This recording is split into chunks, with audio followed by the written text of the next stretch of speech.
Welcome to the Puck Bunker. We're here with episode 20, special edition. It is our mid-season ranking episode, and we're very excited to get going. My name is Rocco Zappia, along with the man who is the future of men's curling in this country, Darren Boyce. How you doing today, Boyce, sir? I don't know if I'm the future of men's curling at 36 years old, but you're a baby for a curler at 36. Still a lot of room to get better at that sport. Absolutely. Long runway still to go here. We are going to do our top 50 list today. Now, instead of actually unveiling our top 50, we're going to give you guys basically a live look at us building our top 50, which should be interesting at points. And me and Darren have taken some time and kind of come up with, we've basically narrowed down the entire draft to about 75 guys that we think at this point anyways in the year that we think we've seen enough from to at least be in this discussion. Okay, so I'm going to put that up, and we're actually going to build this list on the fly. We haven't discussed, I mean, we know who each other like, obviously we talk hockey all the time, but we don't have a top 50 list ready to go.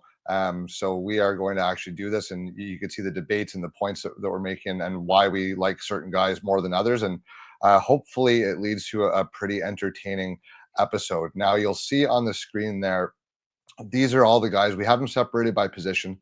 Now you'll see three different colors there. The green guys, this list here, these tiers, we base these tiers based off the quote unquote consensus. I lean pretty heavily on Bob McKenzie's list and Central Scouting's list to come up with these tiers, as well as some more prominent other guys like ourselves who do these type of shows. The guys in green, you're going to find in almost everybody's first round. 9 out of 10 lists out there will have these 19 guys ranked as first rounders. The yellow guys are guys who appear in primarily almost everyone's top 2 rounds.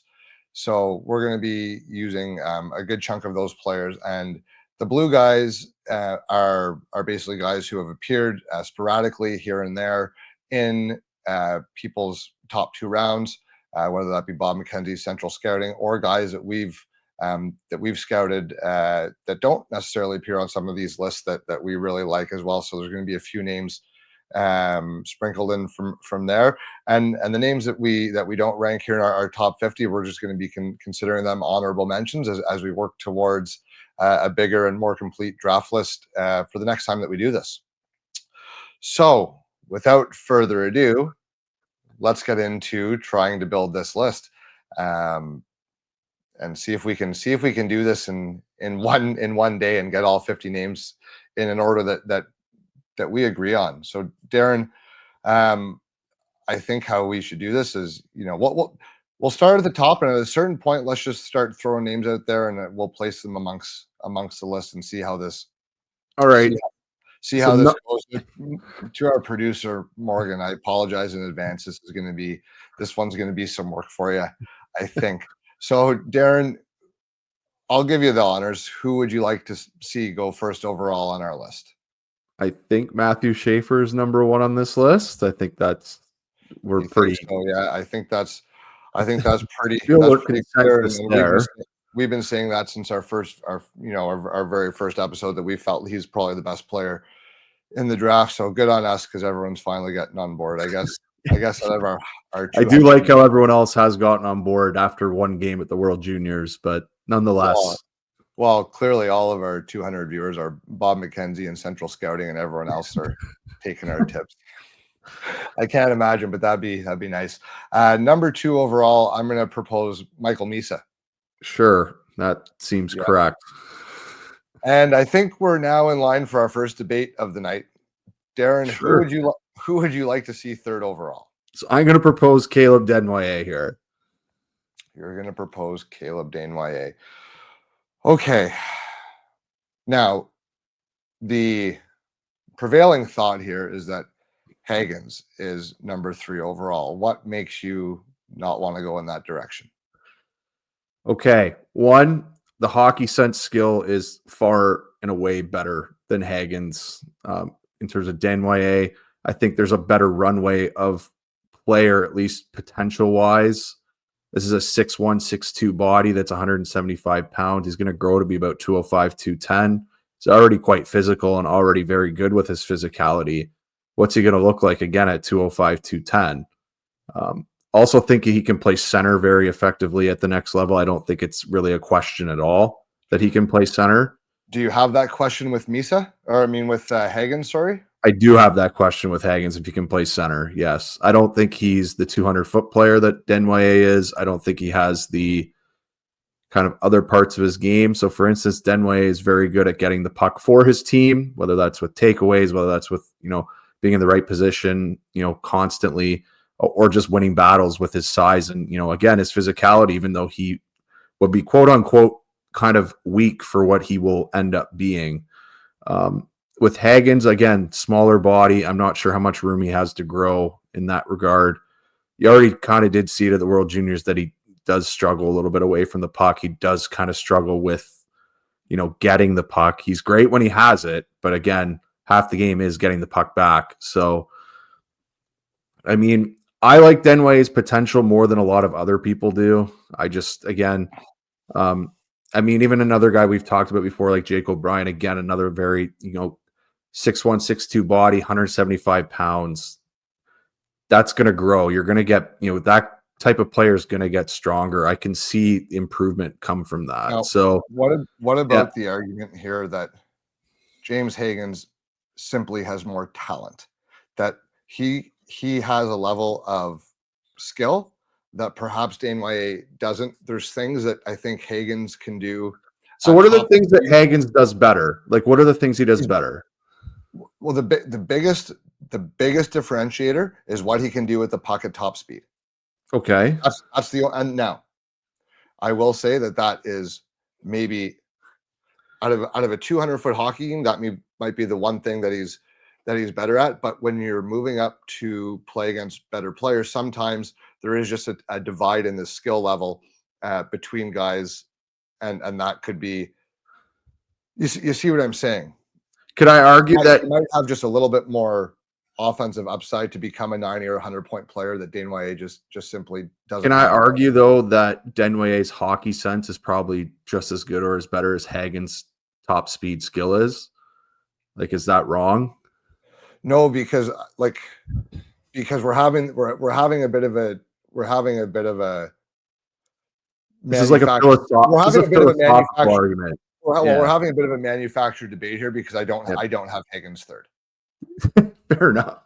So, but that is like we're going against the grain here, so we need to be able to explain ourselves. I guess, yeah. I mean, look, I guess one more thing I'll say in terms of offense, we talk about potential with offense. Hagens is really good at top speed. Yes, he is. He does have that ability. So he will score points that way. The thing with Desnoyers is he can score points multiple ways. So again, he's very good at manipulating space. He can slow the game down. He can play it fast if he wants to. Like, he has that diversity in his offensive game. Hagens kind of struggles when the game is slowed down. And again, I think that might be more size related. So again, that's something that I would be concerned. Maybe, again, great player. I have him as a top 5 pick. I'm just, if we're looking at that, I just, that is a concern I would maybe have.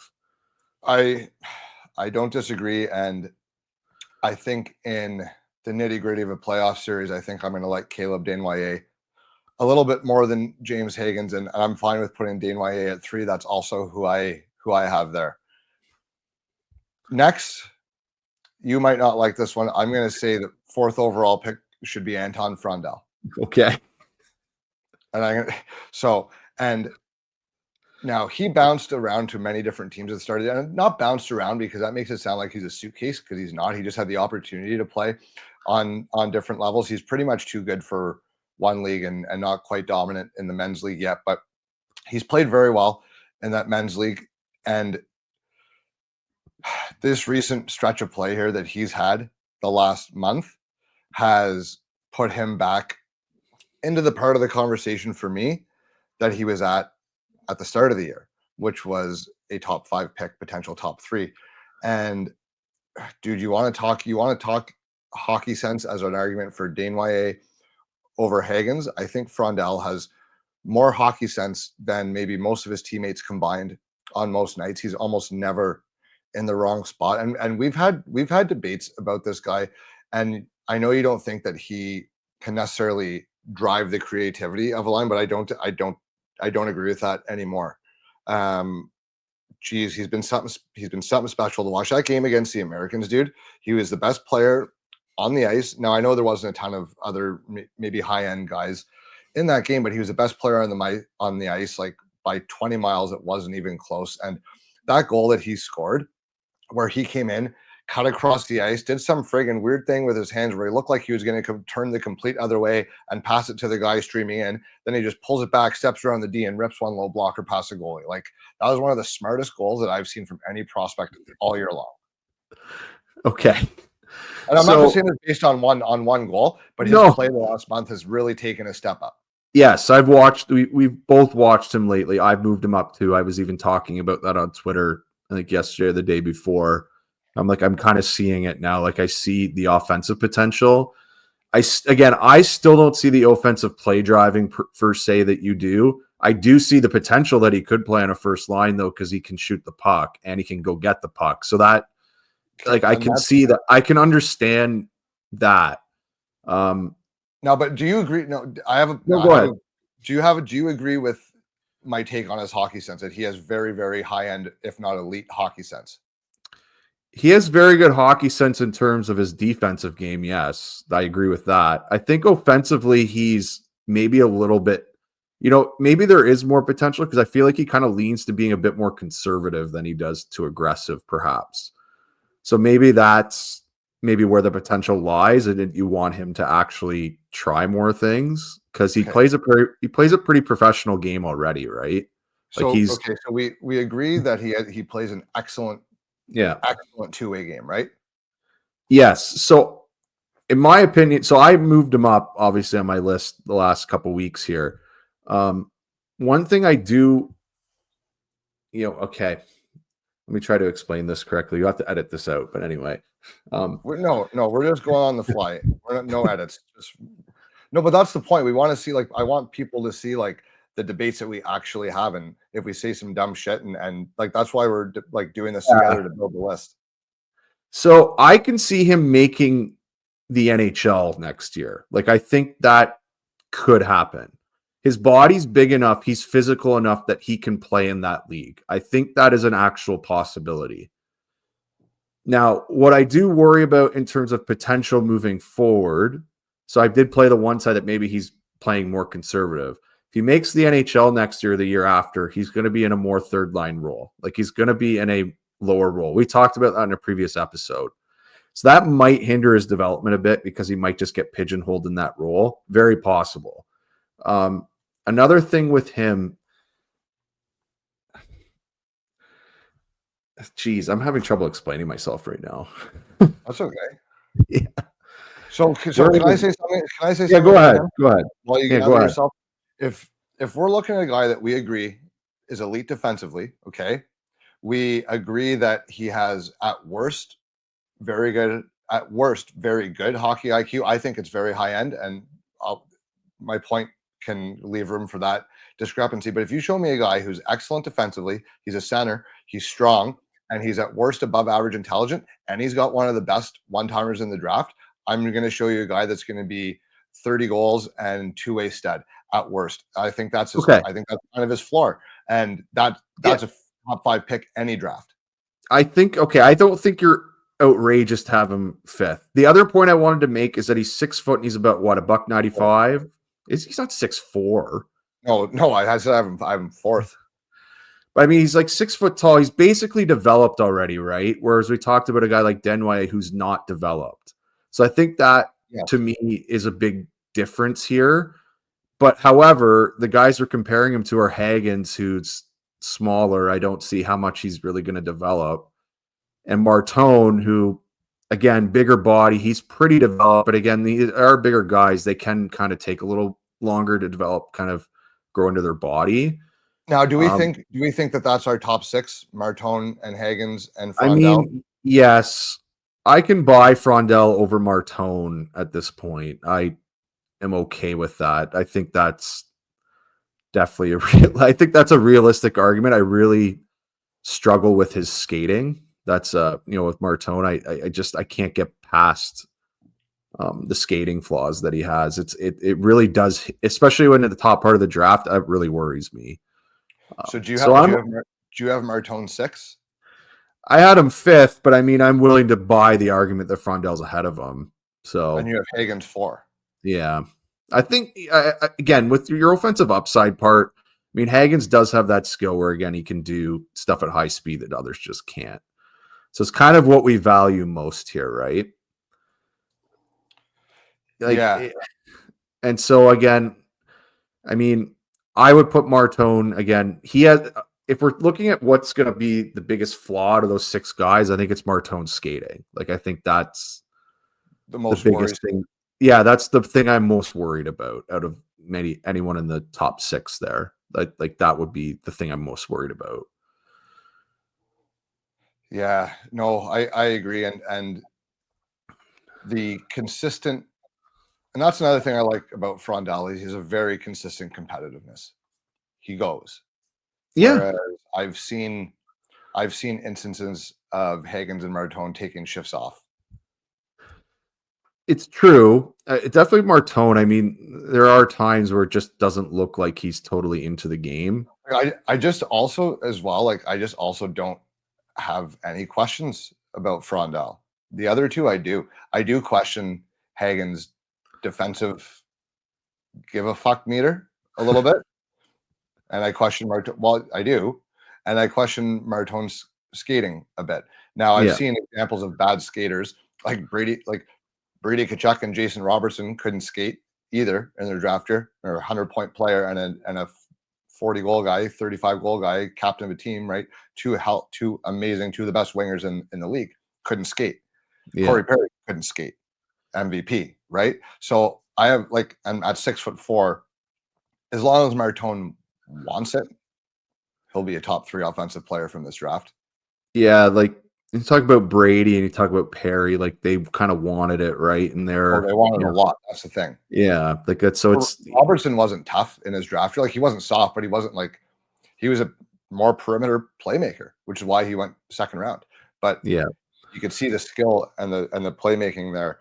Me and Mur liked him a lot when we scouted him. No, we did. We loved him, both of us. So do you really want to put Frondell 4th ahead of Hagens? Like, is that really what you're leaning towards here?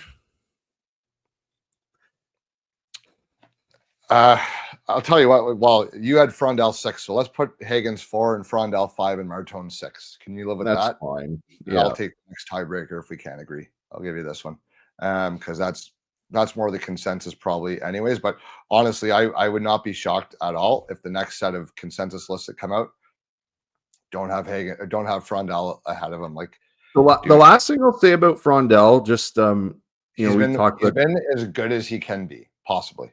Well, so there is.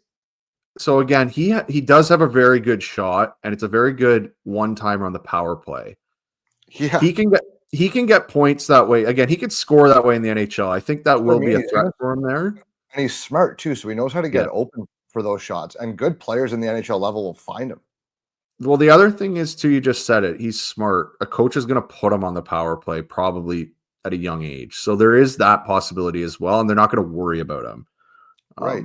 And so I think he's definitely a center, whereas I don't know if Hagens is. Yeah, I could buy that. Yeah. I don't know if Hagens is a center in the NHL. I don't either. Like I seriously question whether he is. And if he's a winger, that's great. But again, he's a smallish winger. We're talking about winning players here. I think I can, I mean, I understand that. But again, the offensive upside with Hagens is it's a lot higher. Like that's really the difference there. Yeah. Yeah. So, but I have not, I've loved Frondell so much lately, and more than the other two. So that's fine. We'll do Schaefer 1, Misa 2, Dinwiddie 3, Hagens at 4, Frondell 5, Martone 6 to start us off. You're good with that? We can go on for now? Yeah, we can go on. That's fine. Okay, so I would say well, You proposed a guy here. propose a guy. Okay, I'm gonna say Miss Radamurka, dude, I think that. Are you sure that's where you want to go with that? or Jake That's O'Brien. too high for me. I think that's too high for me. Jake O'Brien. Move him up, yeah. But again, like, well, how are we feeling about Roger McQueen right now? Like, how are we feeling about Victor Eklund? Like, what are we? What's the thought process on that? Okay, so here's what I'm thinking. Victor Eklund is a undersized winger, and he's one of the best undersized wingers that I've ever liked. Like he does everything in his damn power to be the best that he could possibly be. But at the end of the day, he's small and he's a winger, and I don't know if he has like NHL All-Star level talent or if he's more suited to be a second line guy. Now, So I think he's probably more suited to be a second line guy. I think so if that's he's going to be a second line winger, then we have to put him, just by virtue of where we project him, after all the top 6 centers and the top first pair defensemen, right? okay. I'm just not sure Jake O'Brien's also a number 1 center. So but you're taking a 6'2" second line center over a 5'10" second line winger. I think there's more potential in that body type. Yes, that I agree with. If you think they're both second liners, you have to take the guy who's bigger and plays a more valuable position, I think. Well, he also has, again, the 25 pounds of growth to have, whereas Eklund. Yeah, and I like them both. I love Eklund, but O'Brien's younger too. That's another thing. So what about McQueen? He hasn't played. Okay, so McQueen, to me, there's only, we got Misa, Desnoyers, Hagens, and Frondel, and then McQueen and O'Brien. In terms of centers, I think those are the 6 centers who are pretty damn good bets to be first or second line players. So, and by virtue of the fact that McQueen has not played and he's got injury problems, he goes last on that list, but still ahead of guys maybe like Martin or Coots or whoever else that are not necessarily guaranteed. No one's guaranteed, but appear to be pretty good bets to be top 6, right? The injury scares me, but at a certain point, the potential is too high to pass up. But like, I feel very confident that O'Brien's going to be a top 6 center, whereas McQueen, with the injuries, might not even get a chance. So yes, but the counter to that is he's 6'5". He's about $195, so he does have some room to grow still. I mean, he's also a center. He is also a centerman that does have the ability to score. Like he can score. I think he can score a lot of goals if he hits. He can, but look at guys like Nolan Patrick and Cody Glass. Like, so much promise that got derailed because of things that were not their fault. Has anyone actually said what happened to him? Like, what's he out with? His back. Is it his back? Yeah. I think so. Yeah. But anyway, so I do just find it difficult to me that a team's going to turn down a 6'5" center in the top 10. Like, with top line upside in their thought process. I do find that hard. Out of the top 10, but I think O'Brien goes ahead of him because he has that upside as well, and he doesn't have the injuries. I can buy O'Brien going ahead of him just with, he's played, he's showing improvement. Okay, if you got to put your job on the line as a scout, like today, right this second, and say, Darren Boyce, job on the line. Here's our first round pick at 7th overall. I need you to find me a first or second line player, and if they fuck up, you're fired. Are you risking that for Roger McQueen? Yeah, no, I'm not. Right. So no, I'm not. But I'm just saying, I think there's other teams that probably will. And as you said before, he's performed on international levels in that before. Like, he's shown that he's a top end player. Whether I think he has some flaws or not, I mean, I think there's some. It's really tough to turn down that size package. Again, it's the same thing with Martone, right? Like, it's just, you see the package, and plus McQueen can skate. Like, he's actually, Martone, we question his skating. I don't really question McQueen's skating. Like, he can move, especially at that size. Yeah. And he has the best hands in the draft in terms of actual individual hands. Like he has the best manipulation of space in the draft. I don't think it's maybe, we saw Zorofsky a couple weeks ago. Maybe he's close, but that's about it in terms of creating for himself. So do you want to go O'Brien at 7? Or is there someone you like better than him at 7? It's just tough because I don't. Well, it is tough. Is there someone? There's no one. There's no one left. There's no one really I love better. I mean, we could have an argument about Hensler versus Merca in terms of a pick. If you're taking the right hand defenseman. We're on pick 7 right now, though. Yeah. So I think they're going to. I would probably still take a forward here. I think. Yeah, I could take O'Brien here. I think I could buy that. I think that's.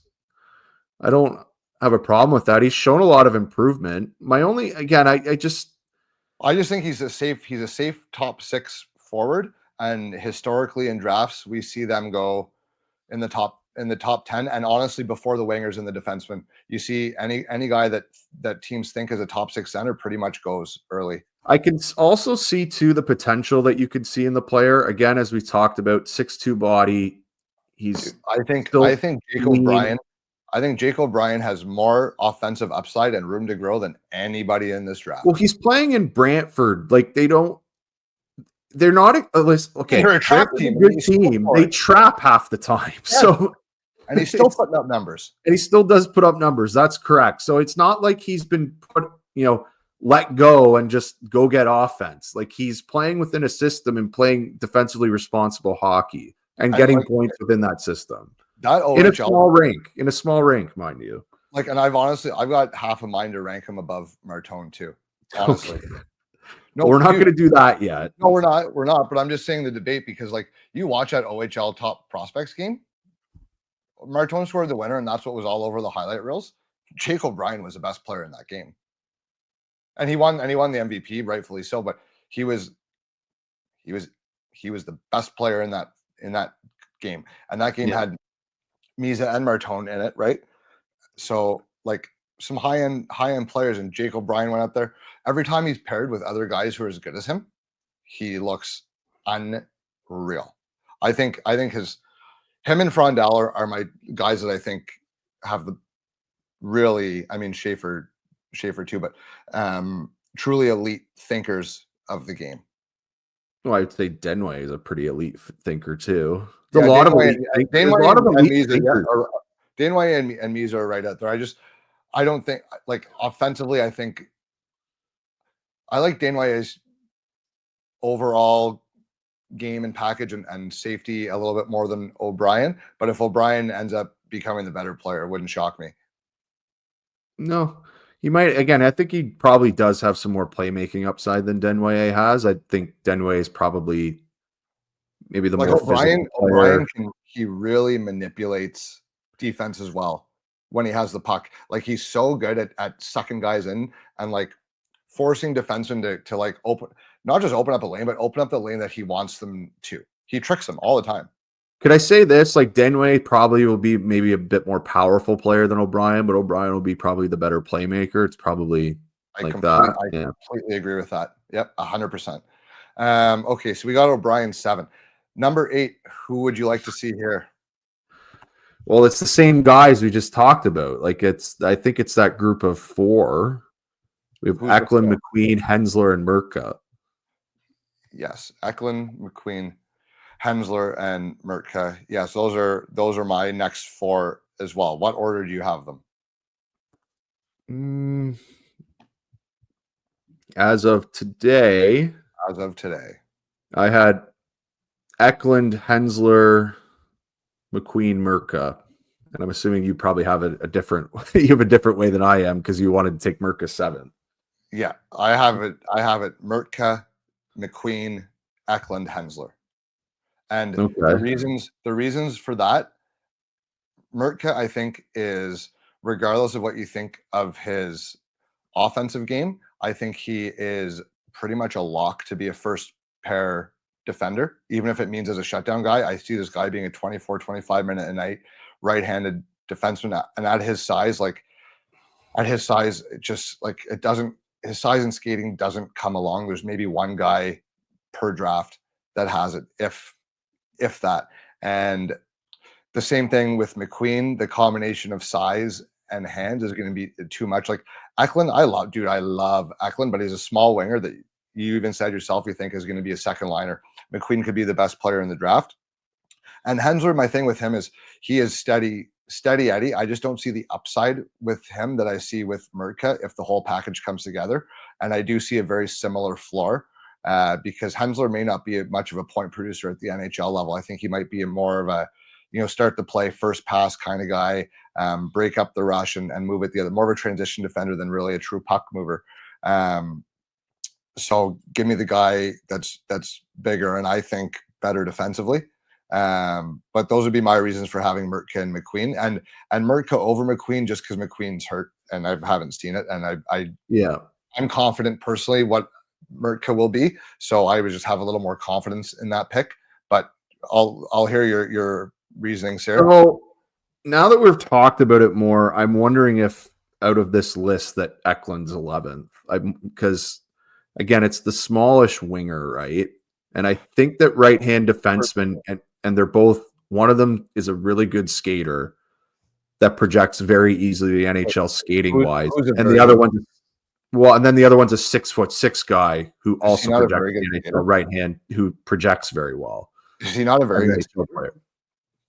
I just said he's a good skater. Hensler's a great skater, but Murka's a bigger body than him that skates well. So it's like, I'm just saying, I feel like a team's probably going to take the way that they've gone with right-hand D the last few years. Like, I feel they're going to go there before the 5'11" winger that they're not sure the first line winger. Murka's got 4 inches on Hensler. Yeah, and Hensler's actually fairly big. I don't think his skating, aside from his first step or two, is much worse. Like, he covers so much ground in so few strides. He's really powerful, I think. Do you think a team's going to take a shot on McQueen though? It's a 6'5" centerman. And he projects to be a first line center versus these other two guys who are non-point getting defensemen. Well, okay, so you talked about like what NHL teams are doing with the size and the right hand. That's why the injury is why I have that. The reasons you just said are exactly my logic. Where Eklund's, you can love him as much as you want. He's a 5'10" winger, and he may not be a first liner, but he may. Whereas these other guys could be staples of your first line, your first power play, your first defensive pair, your first PK, so on and so forth, right?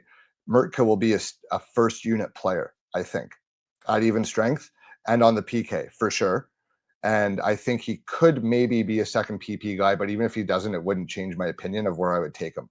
I don't think you're drafting Murka for offense. No, you're not. That's what I'm saying. No. If any offense comes, gravy. Because if he had offense, if he had more offense now, he'd be in the top 5. Yeah. Okay. So look at a guy like Simish, like they took him way earlier than people thought. The kid in Detroit, Sider, they took way earlier than people thought. What are they having? They're big. They can move, and they shut down half the ice. And that's what Murka does. And he's a righty, and he's bigger than all of them. So could we go Murka, Hensler, McQueen here? I would. They're going to pick the right-hand guys due to size here? Yeah, but Hensler's average size. No, I'm talking about they're going to take Murka over Hensler because Murka's bigger. I personally think so, because it's not like Hensler has he's not going to be a first power play guy either.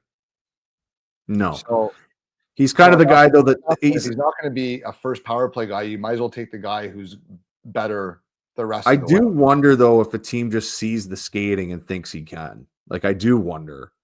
That is something. And again, I don't really see it either. But the skating skill is high end for him. It is a very good skill. It is, but I see him more Hensler. I see him more in the Hanifin mold than I do in the Werenski mold. Yeah, he's not gonna. I don't think he's a point getter in the NHL. I don't think that's the thing. Me neither, and that's why I would take Murka. But he does move the puck well. He does. He makes a good breakout pass. He gets the puck up the ice. which is what you Yeah. want from a right-hand defenseman, especially one that's going to play. Yeah, I just think he's very projectable. I just don't know. There's not a ton of offensive upside, and therefore I'm going to take the bigger guy who's more mean and probably defends better. Honestly, I think Merkin defends better than Hensler. Okay, so why don't we go Merca, Hensler, McQueen then? Okay, yeah. Now the only thing is, and I'll let you debate this out with yourself here. If we have questions about Hensler's offensive upside and McQueen is nothing but upside, how do you balance that? He hasn't played. At a certain Like point. that's the problem. Like that's what if you're making a pick in this slot here, 9 to 11 with the guys we have available. Like this is what the teams are gonna have to argue with. They're gonna have the guy they haven't seen who's injury prone, but he's big. And I think there's maybe more room that he could not turn out. But if he does turn out, it's a big centerman. You have a right-hand defenseman here who can skate, very projectable, will likely play for you, can play for you for a long time. And again, I think he is a solid defender. He's shown improvement this year. He moves the puck well. I don't think he's going to put up points for you offensively, but I mean, he does. I mean, we saw it, again, we saw it a bit in the World Juniors. He's playing with an elite partner who's very good as their partner. Yes. But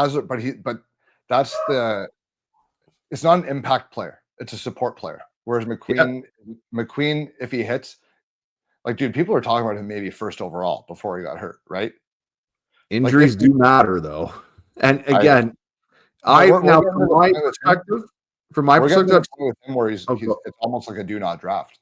Is what we're not a do not draft. He does have some flaws, though, in terms of his playmaking. Like, I question his playmaking more than his scoring ability. Like, I know he can score. I know he can create for himself. It's as a centerman, usually when you see a centerman, like, they're creating for others, which is, I think he struggles with that a little bit still, and he hasn't played. So we haven't been able to see if there's any improvement or not. Now, again, it is February, so we have room for him to move up if he actually comes back and plays and looks good. I mean, I don't think that's unrealistic, right? I also don't see him falling out of the top 10. I really don't. Yeah. I mean,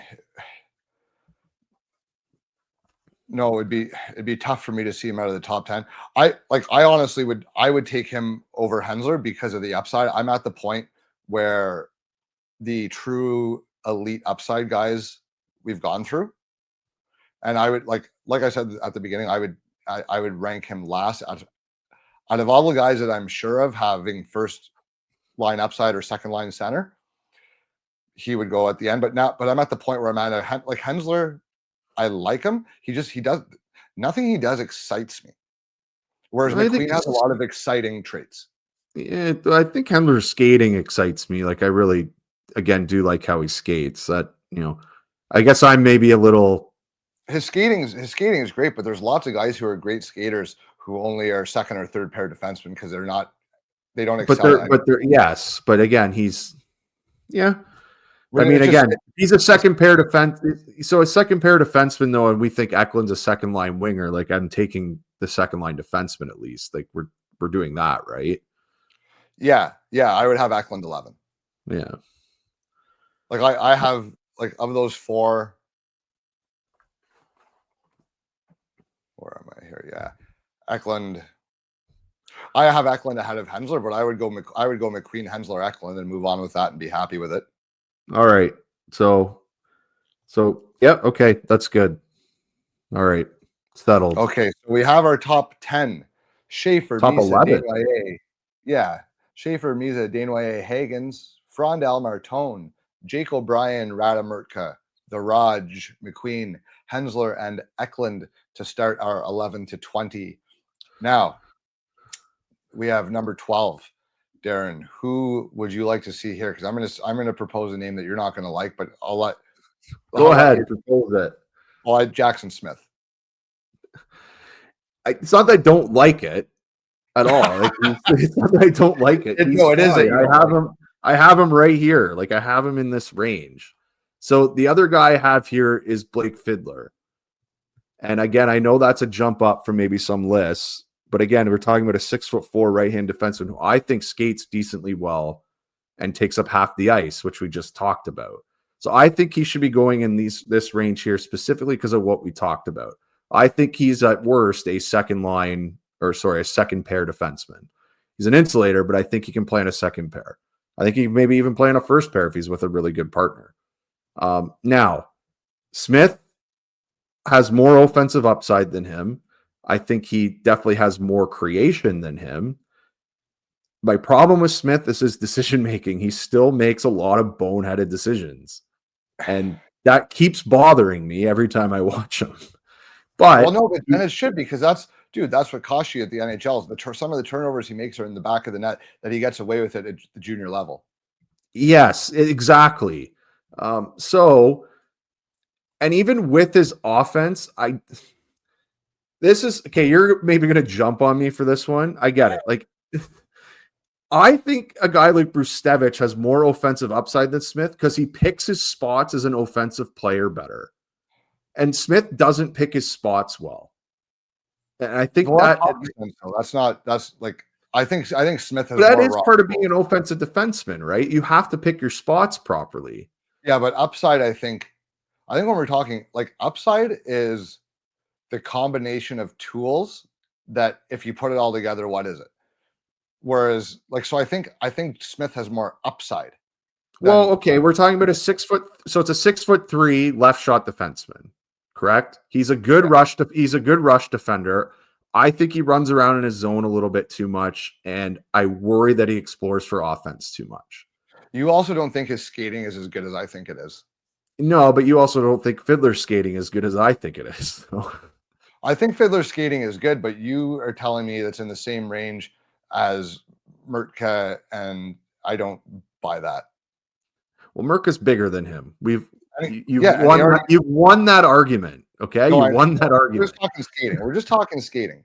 You won that argument. So with Fiddler, I don't think there's really much offensive upside really at all. I think that's, again, if whatever you get out of him is, a bonus. I do, however, think he's a very good shutdown defenseman who's physical. He's a really good rush defender. He skates really well. He looks like an NHL defenseman. He also has intangibles where, he's a captain on his U.S. team. He got invited to U.S. camp this year, as an underage player. I mean, he's a good player.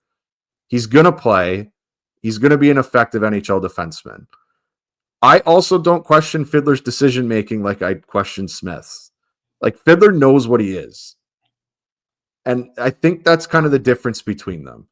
So, I mean, I like Fiddler better just because I don't have to question his decisions at all. Yep. Whereas with Smith, there's a possibility that I know Fiddler's going to, if I'm a coach, I can put him in the lineup and I don't have to worry about him making a wrong decision. He might not execute something, but you're I like the process.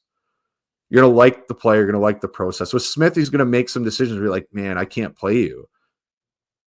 So, but again, I will say with Smith, very good rush defender. He does have, and he is, he can be physical. I think he has the ability to be a good, in-zone defenseman if he wants to be. So there's a lot more physically developed than Smith is. Yeah, right? Yeah. There's that as well. So now the thing was, and the right hand versus left hand. So yes, it's also a question, I think, if you are worried about Smith's hockey sense or not. Because if you think you can fix the mistakes he makes, that's the pick. If you don't think that, then Fiddler is the pick. In my opinion. Listen, I would like to take Fiddler 12th here. And I'm also fine with that because we look at last year's draft and those 6 big defensemen, the 3 righties went first, despite almost 0 rankings having the 3 righties as the first 3. Yeah. So there is some value there, and I wanted to stress you out with that and really make you explain yourself, but I have no issue with Fiddler at 12. Yeah. I think that's the right spot for him. I think he's still a little bit undervalued in some lists. Now, are we going Smith 13? Yeah. I think it's just, again, it's a 6'3" defenseman, man. And he is a good rush defender. You could see, as you just explained. Yeah, as you just explained, there's a canvas there of a good player. He just has some work to do in terms of the decision making. I think that's, you need to work with him on that. Okay, so start of 11 to 20, Eklund, followed by Fiddler and Smith. Now, as I mentioned to the viewers at the start of the episode, part of the reason of me color coding the players like this based on where they generally fall, and don't kill me too much on these. I know some guys could be different colors and whatever, but one of the reasons I wanted to do it like this is to show when we really go off, not off the rails, but against the common refrain that you've been hearing. And we've still got probably 6 guys here that are more or less guaranteed to be first round picks, and pretty much most of them are considered top 20 picks by almost everybody at this point. And the reason I'm coming back to this is the first time that I would like to throw a name out there that is not in the green. And I think if I'm a team drafting right now after that group that we just went through, I'm stepping up to the mic and I'm taking Bill Zonin. Yeah, that I have him there too. So don't even have an argument. That's where I would take him. You just way to kill all the drama and suspense, boys. You're supposed to call me a whole bunch of names for going so far. No, you're a very intelligent person. That's a good pick. Yeah, I am when I agree with you for sure. Now he's a guy he's finally starting to get some recognition. TSN, he wasn't mentioned on their first list. He's just outside the first round on their second list. I got to see a couple 67s games since our last episode, and I do take the chance to get down there early and hang out in the scouts room and listen to what the NHL scouts are saying. And some of them don't want to talk to me, but a lot of them will. And one scout that I spoke with for an NHL team, I won't mention who, obviously, but I said, dude, am I crazy liking Zonin as high as I do? He's like, well, where do you like him? I said, well, he's well inside my top 20. He goes, no, people will come around. And I said, well, why do you think that has taken a while? He's like, well, it's not that late in the year yet. He goes, look where he plays. He goes, he got no love from Team Canada, and he's out in Rouen, and doesn't necessarily jump off the page when you watch his skating and that sort of thing. He goes, but he's a first rounder all day. He'll keep moving up. So that's a little feedback that I got from NHL guys. So I think some of them do like him a little bit more than what Mackenzie's list suggested, but that's who I'd like to put out there. Boyce, you're fine with Zonin at 14? I am. And so so I'm just going to say there's probably a few different forwards we have coming up here, I'm assuming. On my list, I have Zonin here at 14, and then I have Spence, Bear, and Carbonneau kind of following here. So it's funny, we just went through that debate, Fiddler, Smith, and Zonin. Those are my next 3 in order, but I had Smith, Zonin, then Fiddler. But the right-handed D thing, 100%. I get that, and I wouldn't be surprised if that's the way it plays out. But so Zonin at 14, and who did you say you'd like to have up next? So the reason I had Zonin at 14, I just think, again, as an offensive player, Zonin's a bigger body. Like he's a 6'2" body, I believe. He's got the skill set to play with good players. So do I think he by himself is a first line player? No. Do I think if he was playing, say, if he was drafted, I don't know, by, say, a team like the Edmonton Oilers or something, he could score 50 freaking goals? So he's a guy I can actually see there is upside that he could play in a first line. Again, he would be a passenger on the line. He could do it. The floor of him is he plays on a third line, and I think he's a really effective player. I don't see how this player doesn't play at all. And like my thing with him is like, I feel like he just strikes me as the kind of guy that just wants it and just wants to be there and just wants to win and just wants to make a difference. And I feel that at the NHL level, whatever role he settles into or whatever role a coach wants him to play, he strikes me as the kind of guy that will make it his mission to take pride in that role and become the best. If they're like, you're going to be a third liner and a penalty killer, well, he's like, oh, I'm going to go be the best fucking penalty killer and third liner ever seen. And if his His role is you're going to stand in front on the power play and score 25, you're like, well, I'm going to be the best fucking tip in and up front guy that I can be. I just get that vibe from him with how hard he works. That there's zero question in my mind that whoever takes him is going to get a guy that's going to really help them win. And that's what you want. So his work rate is the highest, I think, in my opinion, in this class. But by a lot. the guys I have following him, I mean, are like Bear, Spence, those type of guys. They also work very hard too. I just think that he has a bit more translatable, I guess, offensive upside, perhaps. I think that he goes to dirty areas to score. He willingly goes to those areas. He willingly wins pucks with his forecheck. Like he does that constantly. There's I haven't seen too many points of his that I'm like, oh well, that won't translate. Like there's a lot of guys that score some pretty cool goals in junior that I'm like, well, that's fine. It's a nice play here, but I'm like, that'll never work in the NHL. No. Every time I watch Zonen's points, I'm like, these will work. Yeah. So that's I just, again, I like him a bit better there. I think he's a very translatable guy. I think there is upside with him playing on an NHL, top six, even in the top 6 anyway. Now I put Malcolm Spence 15th.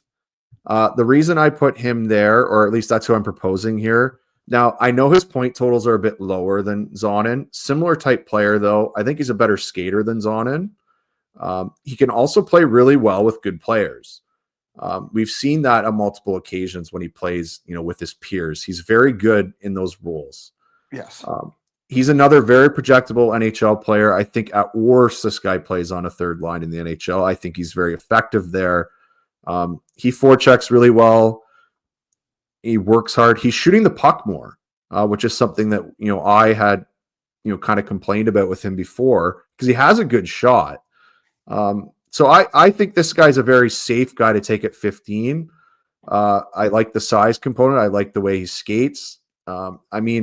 I'm not sure he goes to maybe the net front as much as a guy like Zonin does, but I mean, he can still go to dirty areas and score. Would I be shocked if some people have Spence over Zonin? No, but I like Zonin just a little bit better as a player. I think he can project to score a lot of points in front of the net. That's all. So I project Spence here. Now, Spence is my second next up on my list. Who I would like to see right after Zonin is Carter Bear. So the reason I would like Carter Bear there is because despite the fact that he's not the biggest guy, that is the only question that I have about his game. I think his offensive upside is better than Spence for sure, and probably better than Zonin, if I'm being completely honest, in terms of just raw point production potential. Shoots the puck great, passes the puck great, works his bag off, very, very high work rate. The only thing you don't like is that he's not quite as big. But despite that, I think he's got the skating and motor that similar to Spence's floor and Zonin, his floor would be as a third line player and a very, very good penalty killer who could probably still chip in 20 goals. And I think that with a similar floor, but a higher upside, that would be my differentiator.